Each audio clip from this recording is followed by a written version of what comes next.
Hey, hello, good morning. Welcome to the Stokastic.com NFL First Look Strategy Show. Not only my favorite show of the week or Ben's, but yours as well. You might not know it, but soon it will be because it's another 10-game slate. Weird schedule this year. I kind of love it, but like another doubleheader on Monday night. We have every week, it feels like these Europe games for at least another few weeks, probably like 5 more weeks. And then you've got bye weeks on top of that. So you've got these really abbreviated slates, another 10-gamer. I will say this much, Ben. We're going to do a brief recap. We're going to do Goblin of the Week. We'll get it all in, and we'll get everything done in a timely fashion to get you guys on your way. However, I will say this much. Actually, I forgot what was I talking about? The schedule? Talking about I know what I was going to say. Good morning.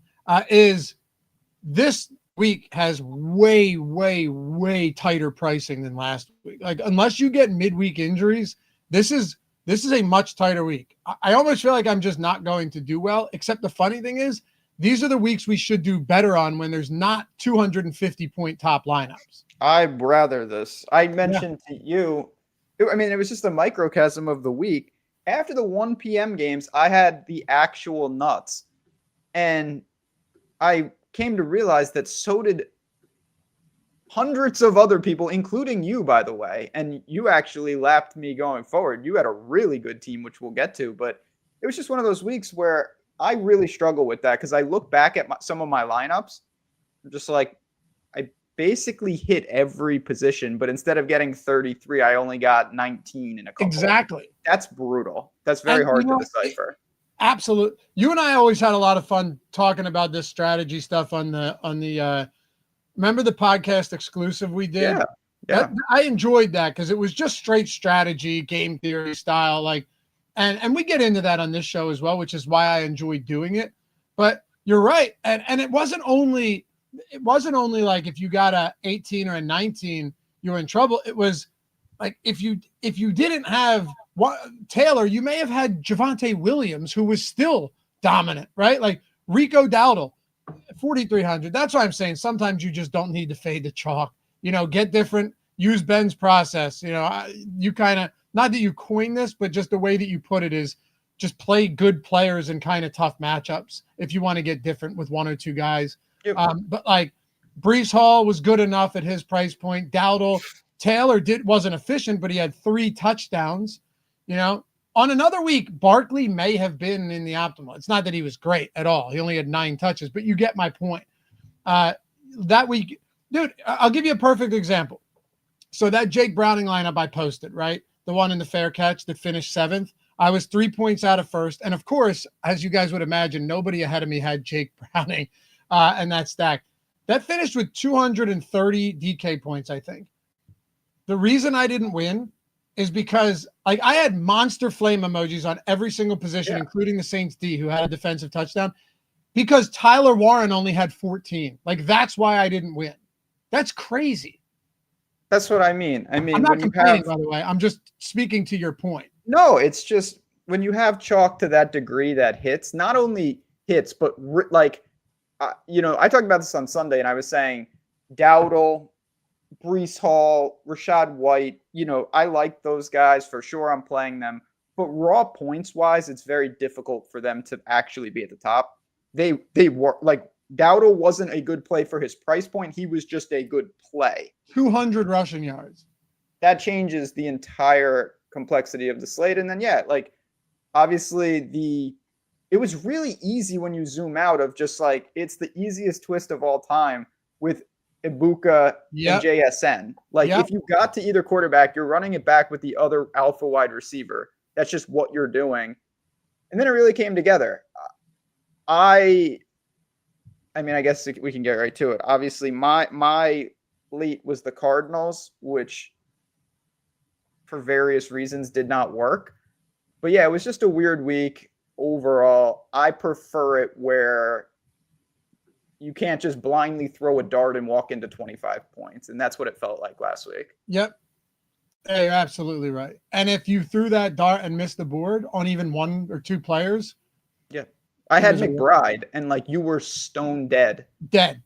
Especially because tight ends went nuclear. Like every tight end scored. Yeah, Theo had 2. Ferguson had a monster touchdown. Like so many of these guys went off. It was just a very unique week, man. Barner had 2. Who? Barner, the guy on Seattle had a couple. You had, I can't even, Goddard. There was just like an unlimited amount of, I can't even think of who even played at this point because it's all a blur. But my God, was it? It was not the guy on the Jets, Waller. Mason Taylor, Waller. Like there was so many good tight end plays. It was outrageous. Laporta, thank you. Laporta had a huge game. That's right. Laporta had another one. Yeah. Monster. He had 2 as well, didn't he? Yeah. Yeah. It's one of those weeks, man. One of those weeks. And then Kyler got like concussed by a snap or something. Which I'll let you. All right. Hey, if you guys don't mind, take a second this morning, atone for your sins. Hit that thumbs up. Subscribe to the channel. We appreciate you. It goes a long way. Ben will tell you every time. It's free to do. Leave a comment down below. Let us know how you did. Let us know what you're looking towards this week as far as the stack game goes, because I think we have some good ones, but it will be a little bit more difficult to build lineups on a site like this for sure, which I think is actually a good thing. I will say the Sims jammed JSN for me. That was a guy that I wasn't getting to a ton of on my own, ended up with like 35% JSN. But you're talking about it. The twist, I call it a secondary stack. Emeka Egbuka, JSN, stellar. I had JSN in a lot of my lineups, and that helped. But, man, Egbuka is fantastic. That dude is already one of the best players in the league. And once again, Ben, can we just round of applause for Baker Mayfield with yet another fantastic performance? Like this guy, the career arc is insane on Baker Mayfield. It's very insane. This is crazy, but right now, is he the MVP? That's what I was thinking. Like, I know he hasn't statistically had crazy numbers through a couple of those games, through a few of them, but he's had game-winning drives in all 4 of their wins on the final drive. Daniel Jones and him, I mean, I don't know. It's crazy. It's early, obviously. I'm not saying he's going to win MVP, but he's not that far removed from that. Not at all. Humboldt won the 333 on MLB last night. Yeah. First with one person for 13-5. Loughy is disqualified for the Hall of Fame. Humboldt, if it had 5,000 entries, shoot it over to Ron. If it didn't, hit us up at Stokastic Hall of Fame. I may be willing to make an exception for you. Just make sure you're rocking the avatar and send us a nice message. Tell us how great we are and that no other company compares. Just, heap the praise on, and I'll consider. No, in all seriousness, shoot us something over and I'll take a look. NFL Dirty is so tough compared to NBA. I disagree with that, man. Yeah, it's really tough. The difference between NBA, which I think people makes it feel like it's easier for people, Ben, is that it's every day. Yeah, it's every day. Just has a way smaller sample. It's also more predictable, but that doesn't make it easier in my way. That makes it more solved. That's a good point. Like your high scoring lineups aren't as valuable in the NBA because there are guys in the NBA in certain slates where legitimately, like I can tell you with 90% certainty, they're going to smash value. You can't really do that in the NFL because just like anything can happen.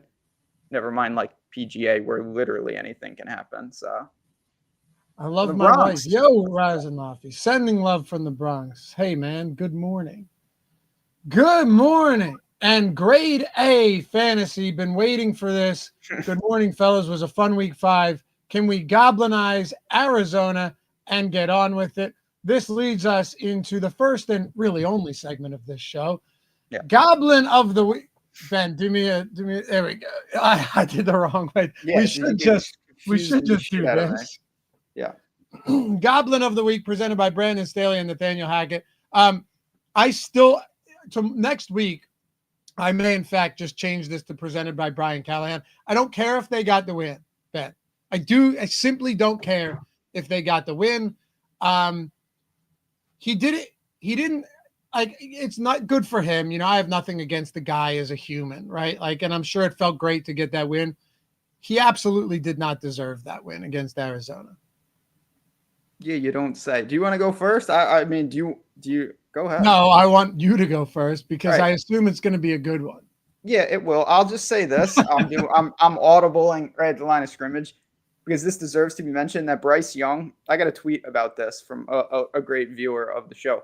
Bryce Young tried to call timeout with no timeout, which you never really see in football, which is embarrassing. And then he did it again like 2 plays later. So I don't really know what to say about that. They did win that game because Mike McDaniel is so inept. But dude, there's a guy in my DMs on Twitter that keeps hitting me up. And it's like, it's funny at this point, and I respond to it because I can't help myself. He's like, put some respect on Bryce Young's name. He's that guy. And then I just sent him 2 clips of him fumbling to air, and then another one of him. I like Bryce Young. He threw one so far away from the receiver and out of bounds that it knocked the cameraman, I think, off the stage. Like, Bryce Young in the 2 home games they've won just did enough not to lose. Yeah, I mean the Dolphins, man. That defense, man, is really bad. They're just awful. All right, let's just get this over with. So the only thing I'm really, really wrestling with, I'm trying to think, and maybe because I think there's a new Mortal Kombat movie coming out. I'm not up on the times, but in that world, I'm pretty sure there's one of the guys where if you kill the other guy, you get their soul. I think the Titans guy has been saved by Jonathan Gannon. I think I'm ready to make that commitment where the Cardinals. Shang Tsung. Shang Tsung. Thank you.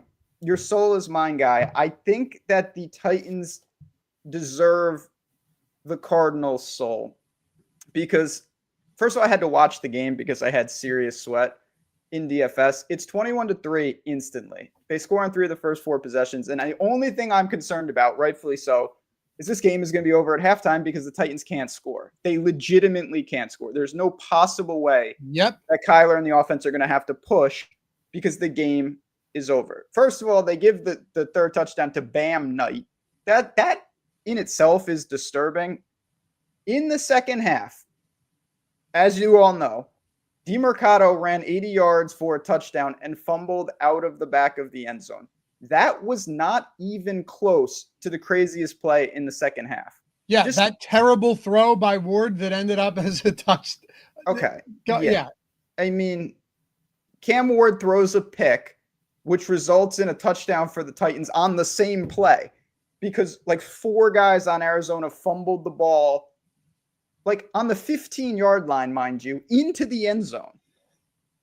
Then in the middle of that, Kyler, I thought, got concussed by the ball hitting him in the face on a snap, which turned out to be he hurt his foot on the play, even though he was untouched on the play.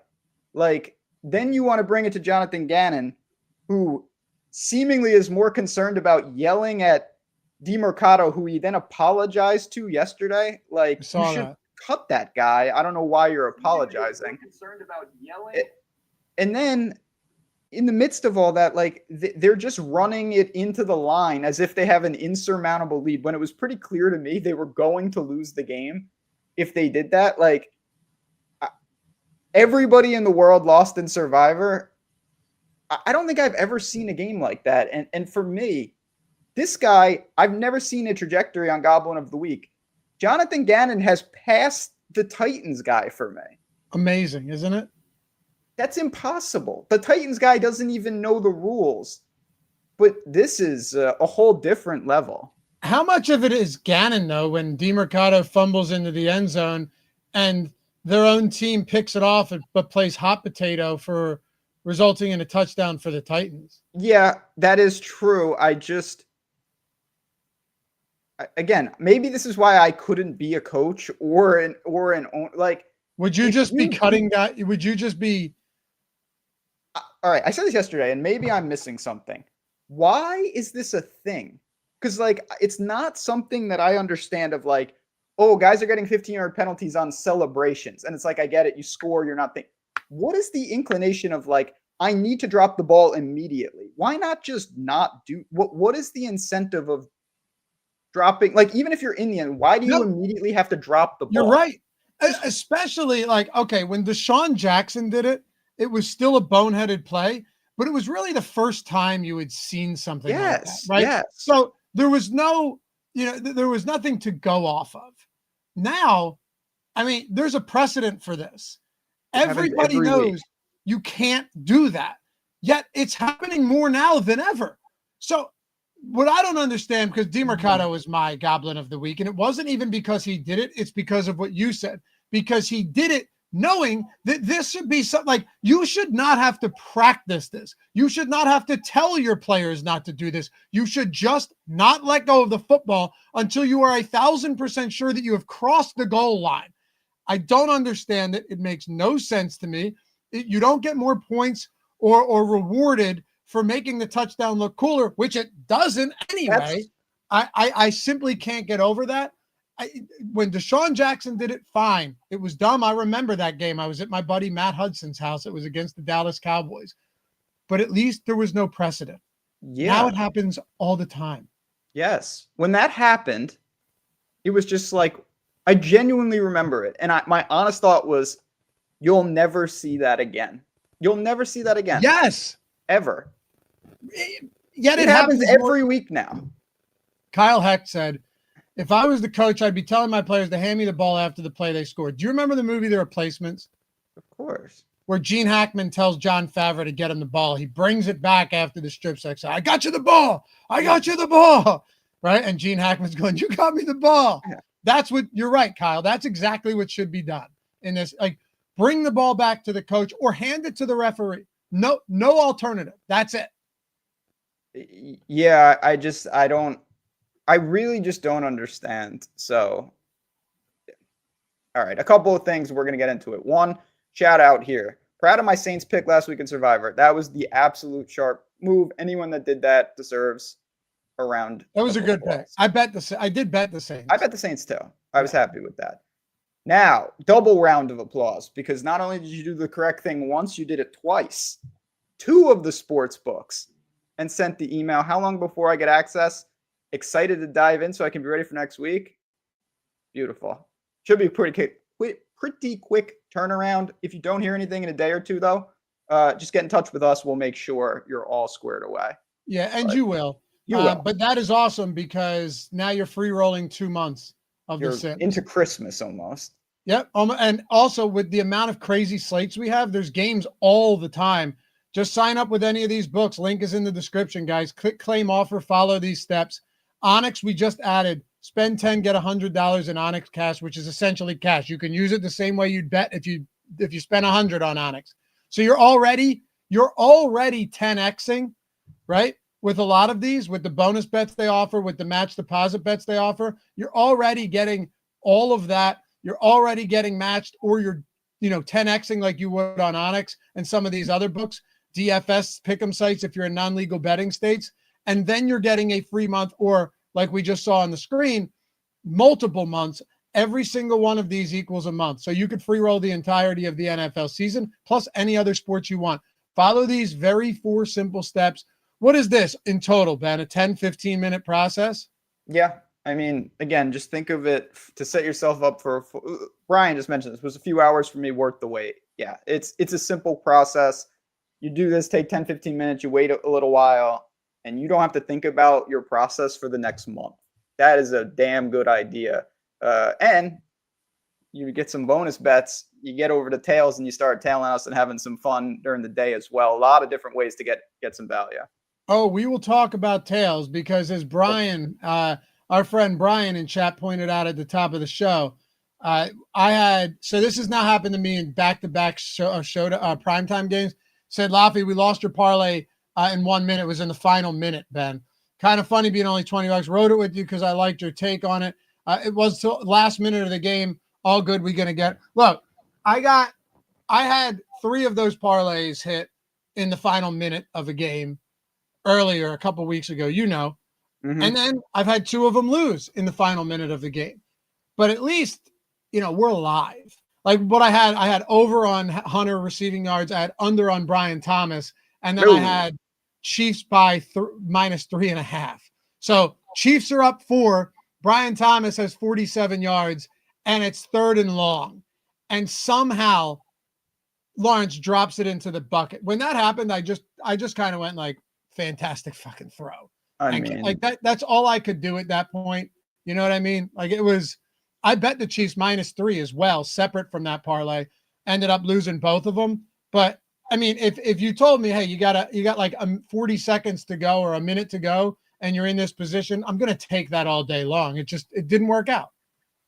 Yeah. And of course, naturally, somehow we reverse middled it because I was on the other side of the game. I had the Jaguars and I needed ETN to score. And you would think. And Lawrence falls over. Yeah.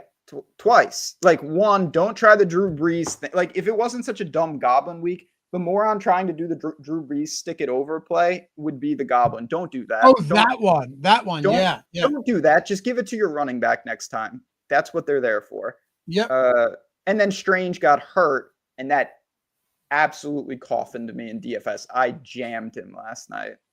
It's a good thing I had a fantastic main slate because Sunday night and Monday night did not go my way. Yeah, that's like me, except I didn't have a good main slate either. So this week you will. I feel it. I think you're going to have the best week of the year. I think both. I've had a good betting week. DFS, not so much. It was. I think it's going to be a good week, and I think you're going to see some Stokastic avatars up top again. We saw a lot of them this week as well. We saw a lot. I got so many DMs. We helped our buddy Rob take down 100K as well. Some weeks, let's be real, they're not time machines. They don't have crystal balls. Sometimes, though, the Sims are just telling you to jam guys, and sometimes those guys smash. And last week was one of those weeks. 2 weeks in a row, dude. It really, even all the Jets stuff, it was like, man, this sucks. Fields got there with ease at the end. He ended up really salvaging. And Hall ended up being very fine. Oh, yeah. That's what I mean. It was hard to go wrong. It was just a stupid week overall. We got the big names on this. Like we got reinforcements up top with the quarterbacks at least. I gotta ask you though, and as we dive into this slate, hope you guys don't mind the recaps. We have to do a recap every week. It's too much fun. It would not be worthwhile if we didn't talk about what transpired the week before after talking about it for an entire week. But yeah, man, quarterback. And every position, it is. I'm telling you guys right now, it is not as easy as it's been where you just like get any players you want. Ben and I agree that's a good thing. Even at quarterback, though, you look up top. I don't expect Lamar to play. They are 7.5-point dogs, and I might still bet the Rams. Like this Baltimore defense, man, it is in really bad shape. We'll talk about that at some other point. I'll throw it up on tails maybe as well. Baker against San Francisco. He's just been amazing. Dak Prescott on the road against Carolina. They dominated in New York or in New Jersey. Matthew Stafford against Baltimore. I'm telling you, man, how do I not get to ample amount? Like if all of these guys, or at least most of them on the Baltimore D-line and in the secondary, I think Hamilton will be back, but I don't know about Humphrey. Matabuke's done for the year, and that's just scratching the surface on these guys. They got steamrolled by a Houston offense that's been broken outside of one game against the Titans, which everyone should score against the Titans unless it's Jonathan Gannon's team. Mm-hmm. If this defense comes into Sunday with all of these injuries or even most of them still, how are you not getting – and I know Puka Nacua is expensive, totally understand that, but how are you not getting or at least trying to get to the Matthew Stafford doubles? Yeah, you can definitely do that. Given – the abundance of opportunities, this is definitely a slate where you can get to the doubles without Stafford. Just take two prominent, Puka, Kyron, whatever situation we're talking about with the Rams and just isolate what's going to be a prime matchup. So I do find this, I just want to throw it to you. And I asking questions blind is always tricky because it's like, I don't know. But maybe you have looked and you have an idea. But if you haven't, just give me a gut feel, right? Ravens, 1-4. To win the division, what do you think their odds are? Yeah, they're still minus money. Yeah, how crazy is that? I told, and I only know this because he had brought it up to me yesterday since I mentioned to him. What I said is, if Lamar's only going to be out 1 week, and we don't know that, but if he is, I said this early last week, if he's only going to be out a week, I want the Ravens to win this or lose that game to the Texans so I can bet them at decent plus money to win the division. And now Lamar Jackson looks like he'll still be out, and they're minus money to win the division still. I mean, I understand with Cleveland and Cincinnati, but and I do think Pittsburgh in a way is kind of a paper tiger here, although they get reinforcements back. They lost Jalen Ramsey though. But that speaks, I mean, honestly kind of speaks volumes about the lack of quality in the AFC North as well. Oh, I don't even think it's wrong. It's just incredible that they could be 1-5 and they'll still be in the hunt.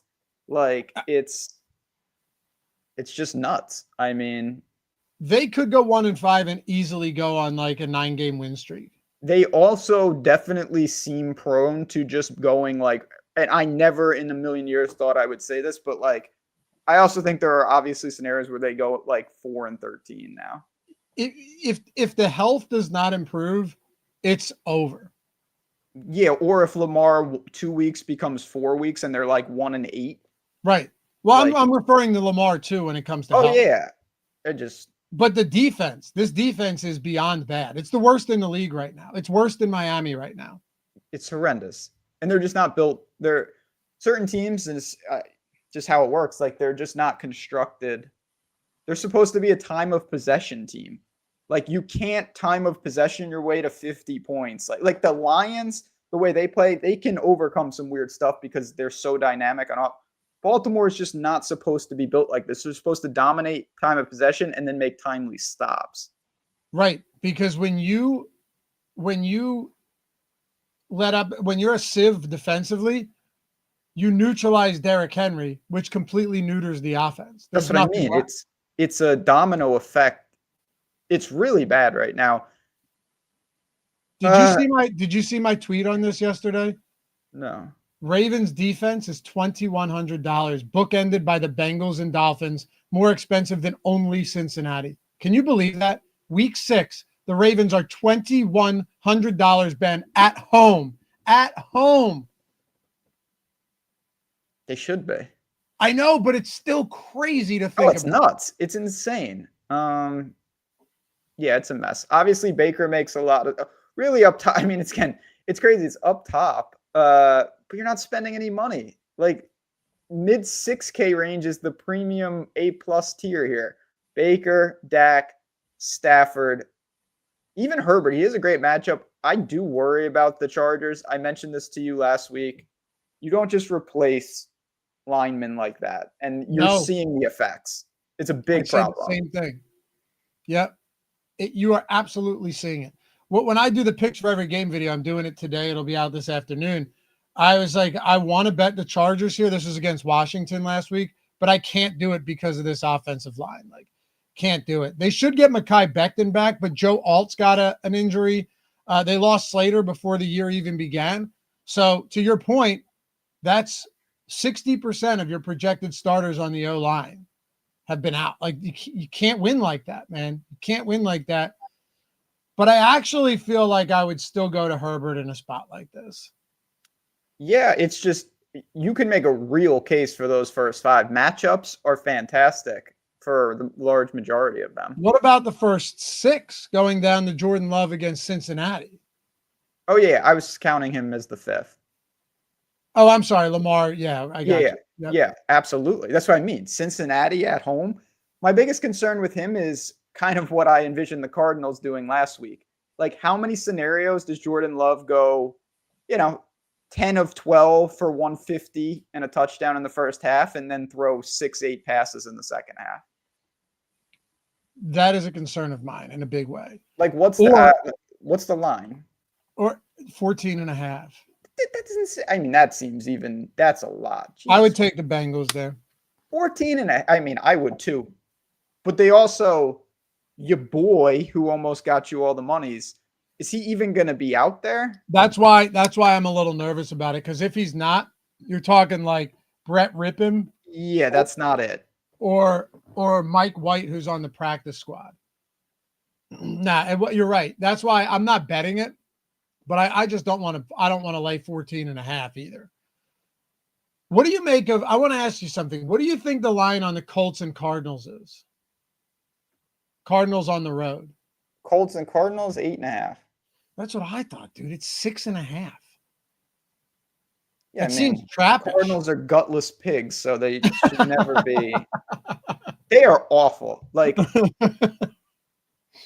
they're stuck. There's a couple teams like this where they are completely done because Kyler isn't so bad that it's clear that they need to move on, but he's not any good. So I don't know what you do about that. I honestly feel the same way about the Jaguars, but they're 4-1, so I guess I can't really say that. Like, they're just stuck being like anywhere from the 10th to 20th best team. It's every year. Like, whatever. They're winning at least. So what do you make of this 5K range? It's not, I don't love it, man. I'm actually, and this may surprise you, I'm tempted to go to Tua at home here. And one of the reasons is if LA can't stay on the field, the offense, as we saw last week, I mean, that was a horrendous display of football because you can't block, right? And now you're very likely going to be down to Marion Hampton, Ben, who left with a walking boot, which gives you Kamani Vidal and Hassan Haskins, which sucks because it wouldn't even matter because it would just be the chalk of all chalk after what Rico Dowdle did. Mm-hmm. I may actually take some shots on some of those guys at 5K flat if no one wants to play them because it's a timeshare. We'll talk about that. But I may lean into the Tua play here at home against the Chargers. The only thing that sucks is that Devon Achan's $7,800 if you're trying to pair him with Tua. Like, obviously, Waddle's easy to get to. I think he's low 6K. Great game last week. Only 10% owned, by the way, which shocked me. I don't know who's the second guy I pair with Tua with that Achan price point. Yeah, it's a little tricky, and obviously, certainly Waller has like burst on the scene, but I don't know if I really want to chase that. Waller might just be the answer, though. Honestly. It might be. It might. This is a week for me. I'm not going to overthink quarterback. I'm going to play the good ones and I'm going to move on because you're talking about like a $1,300, $1,400, $1,500 savings, which is not that much, to literally guys that might not even be starting. Like, it's crazy of how big of a drop off there is for not that big of a price point. I really wanted to get to some of these guys, but it's tough. Like, Geno's been awful. Awful. Bryce Young, I think you can just keep playing Bryce Young. So do I.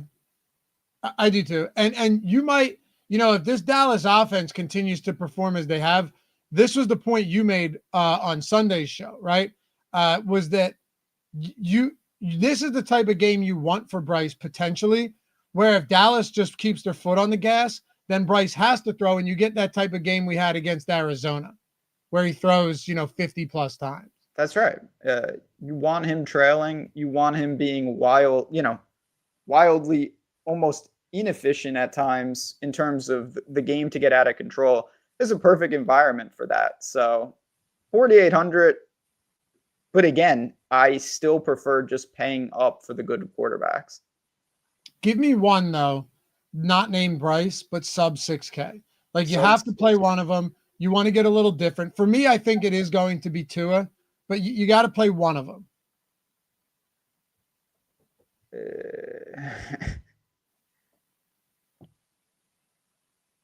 Geno, just because, like, if you would have told me at home against the Titans, you're getting like it. I didn't know that he threw 40 interceptions. I would say, yeah, this is a kill spot. I know, right? So, all right. Shout out. Oh, I want to give a quick shout out here. Look at that. That's a nice hit. Nice. You remember, you got to read these out loud. We got people listening in podcasts. I'm so tired. I'm just saying, man, we have other people here. Don't forget about them. Okay. Took fourth in the 2.5K Sunday Night Football, Monday Night Football scramble. I agree the tools are working. I've been profitable since the start and never imagined seeing myself this high a couple years back. Thank you guys. Thank you. That is what I'm talking about. People, the tools help, but you're improving your own process and you're getting better, and that's all on you. So take some personal credit to yourself because you absolutely earned it. All these people, I can't describe what's on the screen because there's so many screenshots that I can't for you people who aren't seeing this. Just I'm seeing $1 million winners with the Stokastic avatar. I'll just tell you that much. Yep. And this past week, some monsters as well. That's what's on the screen. So yeah, man, love to hear that. Makes us all happy that the tools are working. And, look, there are going to be weeks where you don't win. I guess it's NFL, but you make sure you're building good lineups. Go into the post contest sim, see what's working, see what isn't working, check the sim ROI. All that stuff goes a really long way. And just understand the kind of game theory that goes behind all of this stuff. And don't try and get too weird. All right, running backs, Ben. And yeah, link to the tools is in the description if you want to check them out for a week or a month, or of course, sign up with any of those sportsbook partners. They have done a better job at pricing these guys. Jonathan Taylor is now 8,500. McCaffrey is 8,400. Achane is 7,800. This is actually the one spot where I was quite surprised that his price point came up and not down after last week. He had that one good game rushing. Aside from that, and I guess that's not fair because on a yard per carry average, he's still been good. But like 10 for 16 rushing against Carolina was a little bit surprising. I probably have a hard time getting to Achane unless he's super low owned. If that's the case, I'll take some shots. But you have, he's sandwiched between McCaffrey, who just always produces, even though I hate that matchup. Josh Jacobs, 7,300. In a phenomenal matchup, is more than 2 touchdown favorites. Jonathan Taylor as a touchdown favorite against Arizona. Genty at 6,900 against Tennessee. I mean, there are, and Javonte Williams, who's been spectacular. Look at this, 30 last game against Carolina. There's a couple guys in this range I think it's just going to be tough to get to. Yeah, this is where opportunity cost comes in, and I like this. You have to make some real decisions. It's not easy because these guys up top, they make sense, but you're paying for it. You're definitely paying for it. And then some of these guys in the mid-range, like Javonte Williams, I think is a good example of this. Been awesome. I'm not taking anything away, but he is basically scoring every game. And when you score every game, it's hard not to be pretty damn solid at running back. So you need that to continue. I like Kyron. I do. I know the Rams are kind of a mess at times with what they do with that backfield, but I'm okay with that. And then I always love the week after Mega Chalk because I think it's fascinating. What do you do with all these guys that were clear plug-in plays that are now, they performed great and they're in a new price point? Rachaad White and Dowdle come to mind. Is there still enough room? If they did what they did last week, they would crush at the new price points. But can you bank on, multiple touchdowns from Rachaad White, 200 yards from Dowdle? These are the questions to the slate of how popular they'll be, and are we paying too much for them at this point? I don't love White in this spot. I mean, had it not been for those 2 touchdowns, it's a abysmal game from Rachaad White. Yeah. But touchdowns are touchdowns. Dowdle, yes. If Chuba Hubbard is out. Oh, of course. Yeah, of course. I'm just saying, if he's out, and honestly, even if Chuba Hubbard returns, I think it's a wrap, man.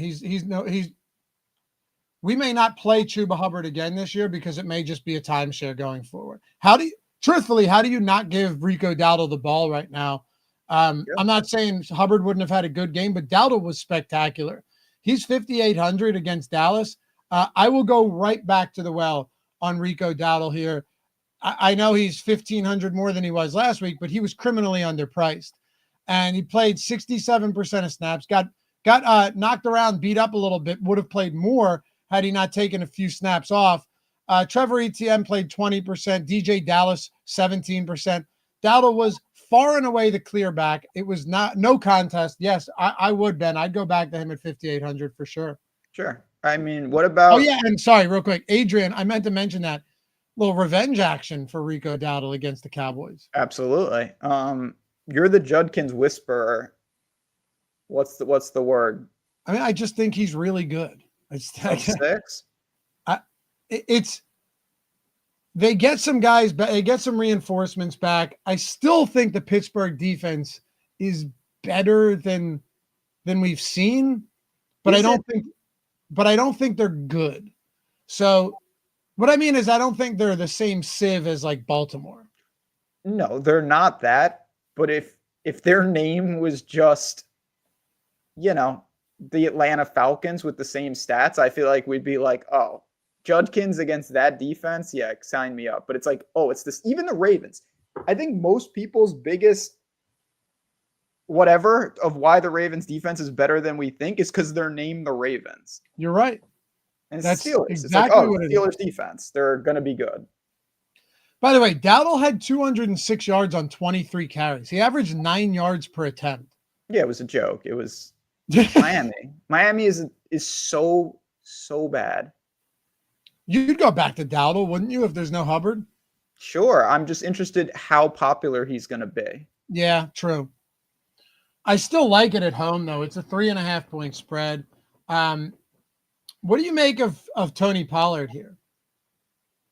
You were right. He still got the large majority of opportunities in that game. Yeah. Despite Spears being back. I don't think that's going to have a huge effect. And I think the problem I'm having with Tony Pollard, it's a little more playable in a week where I think scoring will be at a more premium, because unless Tennessee really finds a way, they can't score enough for him to have monster games. So like, if you tell me he could play well and he could fill in admirably, if he's in a dead price range, I still look to him. But I don't think he can get to 30, like in any scenario style. And that's really tough. He needs to do it all on his own, and that's a problem. Like he needs to break off 2 50-yard touchdowns. Yeah, that's really obviously very tough. But I'm saying the team's never going to help him like Tampa helped Rachaad White get into the end zone twice, right? Or like Indy, even despite a inefficient game from Taylor, still helped him get into the end zone 3 times, like positioned him. You're absolutely right. Tennessee cannot position him to play well. Now, to your question on Judkins, I think Judkins could be the pivot off of some of the guys in that range if they end up being super chalky. Okay. That doesn't mean I won't play those guys at all. Like, it definitely doesn't mean that. But could I see myself getting over the field on Judkins if he's low owned? Absolutely, Ben. And I mean, you think about it, his workload right now is preposterously high. The moment he came back, they're like, you know what? He's going to be the guy. He's the guy, hands down, no question. 18, 21, and 23 carries over his last 3 for a guy who wasn't even with the team all summer, wasn't with the team in training camp, wasn't with the team in preseason, wasn't with the team in week 1, and now he is dominating touches, dude. So, yeah, I think Quinshon Judkins, just on workload alone and his ability to rip off big plays, I don't know if you guys see this here, but in 3 of 4 games, he has a long rush of 30-plus yards, right? He can rip off big receptions as well. He's the real deal. I hate that it's Dylan Gabriel. I don't love that they're on the road, but they're only 4.5 point dogs in this game. I so want to bet Pittsburgh, by the way. I know it's like, don't bet Tomlin as a home favorite, this and that. It's all right, sure. But either way, yes, I like Quinshon Judkins. What about you? Yeah, I like him. Again, I don't like the range in general. I don't have a ton below these guys. So we're going to have to find some more uncomfortable plays this week, which I like. I think that makes it better for the slate. Judkins is not an uncomfortable play, but in some regards he is, because you're playing a guy on a terrible offense on the road in a division spot. So sure, I'm fine with that, honestly. I don't have, I'm not, Chase Brown has been relegated to the shadow realm. I'm not going to play Pittsburgh back. Michael Carter, honestly, no one played him last week. I was surprised about that. There was just so much value. I played him. I thought it was a damn genius until he scored immediately, and I was like, nice. And then Bam Knight scored, and Kyler scored, and DeMarcado tried to score. Can I ask you about a couple bets that I have over on Tails? Sure, of course. Did you drop them already? Yeah, I always drop some next week games. I drop them Monday night. So make sure you guys are paying attention to that. I drop them the Monday prior to Sunday. So it'd be weird if I dropped them the Monday after those Sunday games. But try and get some of these in early when I'm doing my research, my preliminary research. Bills minus 3.5 at the Falcons this week, Ben. I know they lost at home to, by the way, everything on Tails is free. Links in the description. Follow me and Ben. I'll tell you more about it in a second, including this awesome leaderboard we have where you can figure out some other people you want to follow. But all of Ben's bets, my bets, a lot of DFS content, lineups, data, MLB data from EMAC and Josh as well. All of it's free. If you're not there, I mean, dude, get in now because we are full steam ahead, devoting a lot of resources to making this incredible, and it is getting good. What do you think about if the Falcons keep it close, it's because of Bijan Robinson, but if for any reason this is like a Michael Penix Jr. versus Josh Allen coming off of a game on primetime under the lights where they lost to a divisional opponent, how do I not lay the 3.5 on the Bills here? Yeah, I'm more with you than not. Falcons just caught a bad break that the Bills lost at home to the Patriots. That's kind of how I feel. Yeah, they've been moving dangerously, and they got stung, and that's going to happen. None of these teams are that good. Like, I honestly think the number 1 seeds this year could have, 4 losses, 5. Like, it could be that type of year. I don't think any of these teams are going to rip off crazy runs, and so. Can I give you one more? One more. I dropped a bet this morning. I'm going to throw them up. That's really dangerous. I love it. It's the same concept. I think it's a perfect spot to grab the Saints. Home dog, Patriots coming off their own personal Super Bowl on Sunday night. I mean, the only thing I should have done is maybe waited to see if this went to 4. But, I mean, it's not really that important. It's not 2.5 to 3.5 or something like that. I know it's dangerous. I get it. I like it, though. Yeah, I mean, again, it's the opposite of what we just talked about.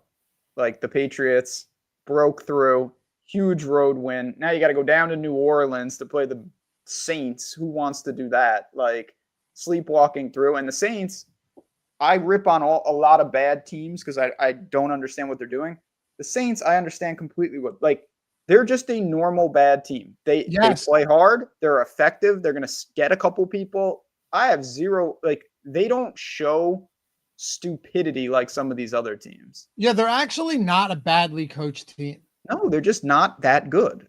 They just don't have the players. That's what I mean. They play hard and they at times can be effective. What do you got? I'm dropping hockey tonight. I don't care. Start. But everyone told me I got like 10 messages this morning. There was nothing to bet today. There's nothing to bet till tonight. Well, I bet the women's Champions League soccer game this afternoon. So if you need a sweat, I love it. And Juventus starts at 12:45. That's how we roll on Tails. And like you mentioned, this is all free content. A lot of us have some stuff with Discords and premium stuff. If you go here and you follow me and Loughy and whoever else you want, you're getting stuff sent directly to you for free. And you buried the lead a little bit. Go back to your Bills play when you have a second, because this is one of the things that separates us. Obviously, we're wiring up. What? Oh, they changed it around. I thought I was number 1. Yeah, I know. I used to be on that list. I'm falling down. Uh-oh. I'm in 9th. I got to step it up. Not bad. This leaderboard is going to be super helpful. It's so we're still fixing it, and not fixing it. We're still updating it and making improvements. Yeah. So, go to mine. I just show people how to just tail it. This is so sick. I can't stress enough. This is game changing stuff. So you don't have to go and find the bet. Yep. Look at that. By the way, I got this at Bills. I got this at minus 110. You can still get it at 365, but FanDuel moved it to minus 120. Yeah. So just the ability to one-click a bet like that is just really, really cool stuff. Yeah, man. It'll auto-load it into your slip. Same with parlays. It's pretty sweet. Get over there. Tails.bet, oddshopper.com. Kings to win the home opener against the Avs tonight. Woo! Yeah, that's going to be a weird game. I hope the Rangers win tonight. I could use a 1-0 start. You could mentor people in chat. You got a lot going on here. Let's have some fun. Let's talk about wide receivers. Yeah, last running back, just to throw out to you, is we didn't talk about him. Kyron against Baltimore. Oh, yeah. I'm on board with. I think Kyron. It leads us right into this. I will play some Kyron Nakua non-Stafford lineups this week. Absolutely, man. would you play any Adams Williams? That will be super unique with no Stafford. Yeah, I think that's fine. I don't know if it's just me. I keep not justifying playing Devontae Adams. I just keep thinking like, not the price point I want. He just seems a little like right even there. I'm like, oh, I'll just play Pickens. I don't know. Andre Loughy, can you mentor me? What's up? Listen, if I had any time during NFL, I'd be open to doing some stuff like that and talking through the process with people. I'm not just saying this as an out. I really think tuning into these shows is all you need, from like just an understanding of how it's played and the process and what goes through someone's mind, like Ben, when he's building lineups out. Or myself or anybody, and a lot of people in chat as well that are super smart and sharp to jump in here. I really think that in a sense is all you need, Ben, because people in chat say it all the time that they pick things up each show and then they just find themselves building better, smarter lineups as the season goes on. Because Andre, anything Ben or I would tell you is what you'd learn right here on the show. Absolutely. Again, it's just ironing out goals and being on top of things. And then it doesn't hurt to have the blue shirts in the house. Brendan, my fellow Rangers fan, we got to start quick this year, and then let's sustain it and not just melt of epic proportions. But I do love my Rangers, even though I have a Hartford Whalers pennant behind me, but that's neither here nor there. Just because it's cool. Just because it's cool. I miss the Whalers. Anyway. My boy Jamar Chase went off. Reese, will you mentor me on gardening and breakfast sandwich? Yeah, dude. That I can make some time for, brother. Absolutely. I'm not going back to Chase this week. I thought last week gave us a decent opportunity. I'm not doing it. I'm not going to try and catch lightning in a bottle twice, Ben. I will go back to JSN. I will pay for Nakua. Lamb could be back this week. Keep an eye on that. I would go to him. I think I'll go to Ibuka any week, man, especially with Mike Evans out. It's loaded up top. Even the Pickens and the Adams of this range, like George Pickens coming off a bit of a disappointing game. If Lamb is out again and you get him against Carolina, I know you'll see a lot of J.C. Horn, but I'm not too worried about that. This is loaded up top. Yeah, a lot of big names, and then even extending it a little, Waddle, I think, will be very popular, just given the situation in Miami. I like McMillan. I do. He scored a whopping 0 touchdowns so far. And I know that doesn't mean that he's just automatically going to start scoring. I love it. But it does factor in where people are just like, oh, he's been kind of underwhelming. Not really. It's just when you don't have touchdowns, it's hard to really get there. So I'm fine with that. Ted McMillan, man. And they're giving him chances. I watched that game. He drew what I thought was pass interference in the end zone. He's been getting looks. I had him to score last week, and he did not score, obviously. I'll go there. I want to say Flowers, but I honestly don't know if I can do it. I can't. So, like, if you go Rams onslaughts, no runbacks? I would absolutely do that. That would have worked great if you did it with C.J. Stroud this week. Well, actually, not really, because he just moved it around. But how many wide receivers do they carry, by the way? Dude, Jalen Noel had a touchdown. I had a lot of Nico, and it looked good early. I bet the over on Nico receiving, and it's like they dropped 40, and he finishes with 45 yards or something. It was just they beat him up so bad that he wasn't even necessary. Higgins, Noel, Hutchinson had 2 touchdowns. Did he have 2? Yeah, he had 2. They're like, oh, his first career 2-touchdown game, but also his first career touchdown. So, like, yeah. Just no way. It was absurd. Yeah, 2 touchdowns there. Harrison Bryant scored at one point. It was absurd. Jared, we do offer videos explaining how to use The Sims. Just go into the YouTube search, type Stokastic NFL Sims, and it should be like the third one down. It'll say like how to use The Sims or something. It's a tutorial. There's a lot of them too. Or you could just go to our channel and go into the Learn playlist, and they're all in there as well. I'd go to Ted McMillan, Ben. I'm not going to Brian Thomas right now. It's just not working. Like I'm okay being late on that. I honestly am. And then you mentioned the Chargers O-line. I couldn't agree more how much it's impacting Herbert. I'm still willing to go back to the well with guys like Quentin Johnston, even Ladd McConkey, obviously Keenan Allen, just because they're all in the 5K range. If they get Mekhi Becton back this week, if they shore some things up a little bit, I'll definitely do it. So those guys are living in the 5K range. I'm open to it. I want to know about two guys for you, though. Jacoby Myers has been a massive disappointment. That's one spot the Sims has been giving us, and I understand why, especially with Bowers out last week, that hasn't come through. And DK Metcalf is $5,500. What do you do with those guys? So again, if I do get to a little Geno, certainly I'm going to have to take some shots with Myers. And yeah, DK Metcalf is tricky because I really respect Cleveland's defense, but good players, man. Good players in tough matchups. It doesn't just mean the guys up top. DK Metcalf is a damn good player in a tough matchup. So I'll probably keep it neutral in some regards, but if he's like 3% owned, yes, I would be more than willing to play him at very low ownership. I would too. What about Marvin Harrison? I mean, both those guys, him and Pittman are in a decent game. I do have real trouble with Arizona. As gutless as they are, and they're so bad that they should be in a better environment here for a guy like Marvin Harrison, where they should be throwing, they should be trailing. All right. Hold on, I'm just typing this out. Let's talk about the cheap guys before we get to tight ends. Dobbs coming off a 3-touchdown game. Chris Olave against New England, that's a tough spot. I probably don't go there. Golden, Kendrick Bourne, but I would assume at least one of Pearsall or Jennings would be back.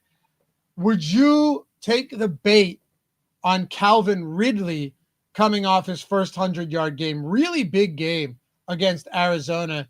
Now he faces this Raiders team. He's 4,900. You have Trey Tucker, Rashid Shaheed coming off a big game. I'll pass on that.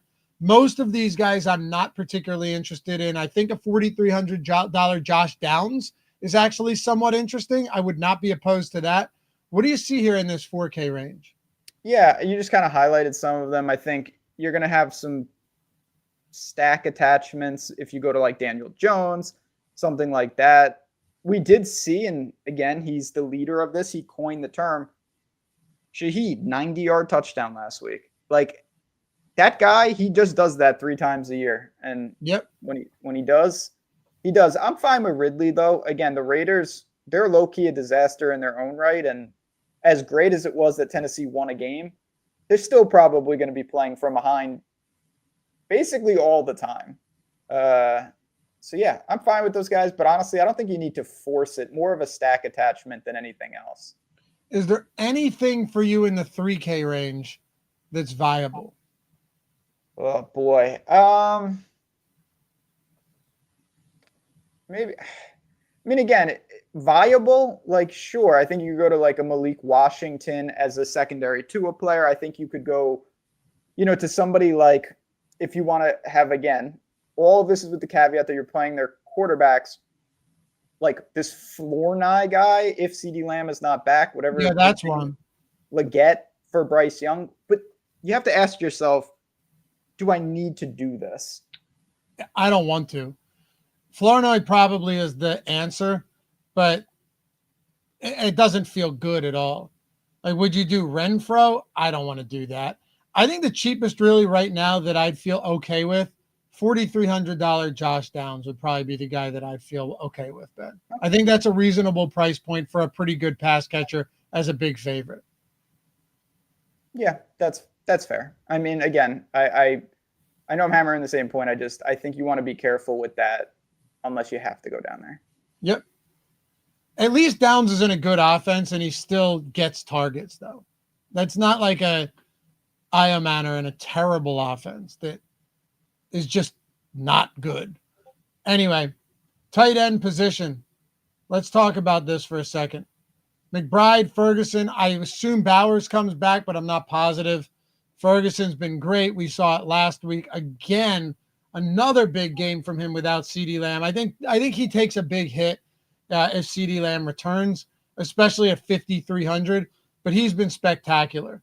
And I think he justifies that price point. Warren, I would love Tucker Kraft in this game as well. Just monster big play upside, and you don't see that with a lot of tight ends. George Kittle's unlikely to return this week, in case you guys were wondering. I might go back to Darren Waller if I'm stacking some Tua Tagovailoa too. And Jake Tongas, this guy was peppered last week against the Rams. If Kittle and all these guys, or most of these guys, remain out, I actually think he is in play once again. It's pretty weak and thin, so he is in play. Position. Yeah. Bad position. So you have to take it not just on like, oh, is this guy doing a ton, but who are you playing? Mark Andrews with no quarterback. Barner, who's been awesome, but he's caught 4 touchdowns already. Strange might be hurt, so that's going to eliminate another guy. You've got the 2 Browns players, but they're kind of cannibalizing each other. Taysom Hill is back for the Saints. I worry about that. There's just not a lot here. So I think Waller is going to make sense. Certainly, Tyler Warren's my favorite tight end if I could play anybody. I just like that price point, and I think he's close to having a true blow-up game. I agree. He would probably be one of mine too. It's amazing. How does he only have 1 touchdown, receiving touchdown this year? Yeah, I know. It's just a matter of time. I like him too. I like Kraft a lot as well, though. He's going to be real popular, but he should be. Yeah. Would you go back to McBride is the question. Sure. I'm fine with that. I'm interested in, I'm asking myself these questions on the show. I'm interested to see if I do that as a, Daniel Jones, Warren, Pittman, Jonathan Taylor, and I have him on the other side of the game. I can't see myself going to Kyler. So what am I doing? Is it just one-offs? I think it's just one-offs, but I'll tell you, I actually think he's in a better spot than Ferguson. Okay. So I think Ferguson, the price bump, I'm a little worried about chasing some of that. I am too. I like the spot though. And I do think, given that J.C. Horn is one guy that can actually shut receivers down, that if Lamb doesn't play, Ferguson could just be heavily involved. DD, shout out from a water treatment facility in North Texas. Love listening to y'all at work. Thanks, man. Texas. North Texas. Ben and I always ask, like, who's on the job right now and what are you guys doing? And we always get some great answers when we do. I don't know where North Texas, I should. Maybe it's in Frisco, but North Texas, the team, has a all-hands-on-deck situation in college football coming up. They are legitimately good, and they might make the playoff. Really? They play South Florida Friday night. What's the school? Literally North Texas. Oh, they're called North Texas. Yeah, the Mean Green. Serious. Oh, I've bet them with you before. They're an awesome team. So if you're close, maybe it's in Denton, I want to say. Wherever the hell it is, it's somewhere in North Texas, I would assume, because their name is North Texas. That's going to be a wild one. Okay. I got to look up where. You going to throw something up on Tails, potentially? Oh, yeah. I mean, the college football will be flowing. North Texas. Where? Well, you do. OMG, lulz. That's not the one I was looking for. Todd took down the flea flicker last night thanks to Stokastic Optimizer rocks. Denton. Love it, man. Congratulations.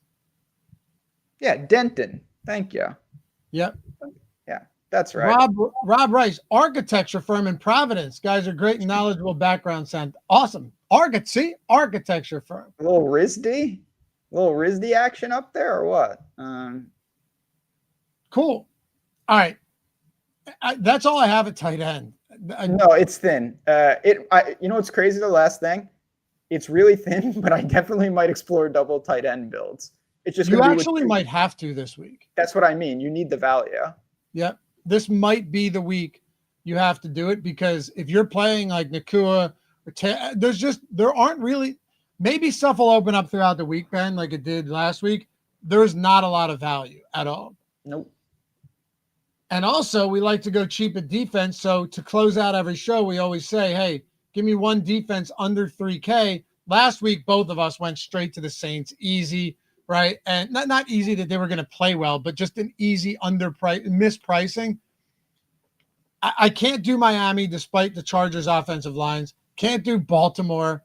I would consider the Saints at 2,400 again.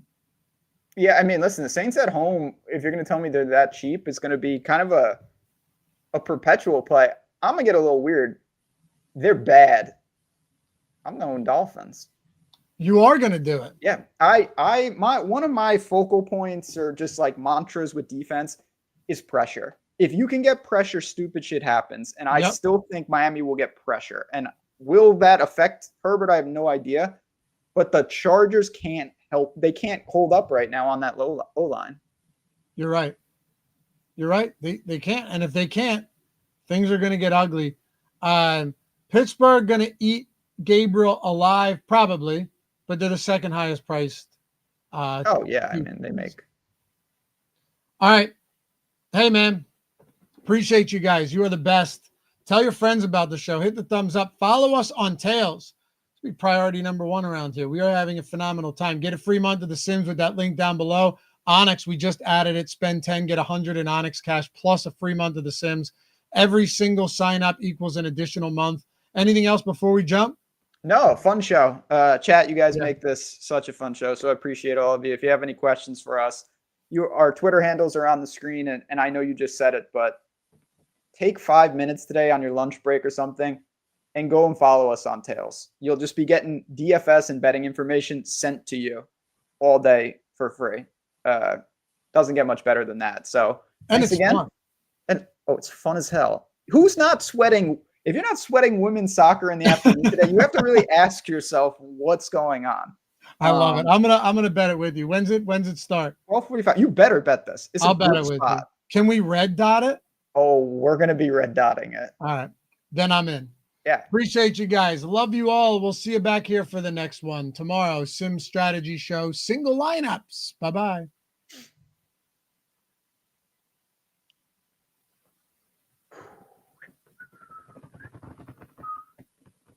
The stream won't end, so I'm not